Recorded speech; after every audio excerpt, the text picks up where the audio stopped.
Bizim hədis kitablarımızda qarğa namazı var. Mən bir dəfə də bu hədisi siz əzizlərin diqqətinə çatdırmışam.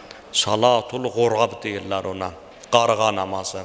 Elə hədisi orijinalından oxuyaq. Hədis Zürarə ibn Əyundandır.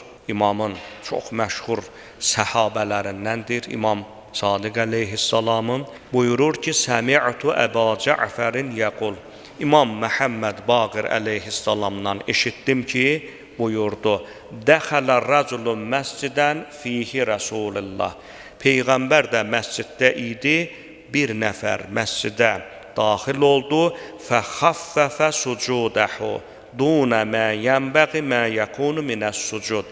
Səcdəyə yaraşmayan halda, səcdəni çox yüngül tutaraq, tez-tez, tələmtələsik səcdələr elədi. Fəqalə Rəsulullah. Bunu görən Peyğəmbər salavatullah buyurdu. Nəqərə kənəqril qurab. Qarğa dimdiyini yerə vuran kimi bu adam da elə elədi. Ləv mətə həzə alə həzə mətə alə qeyri Muhammedin.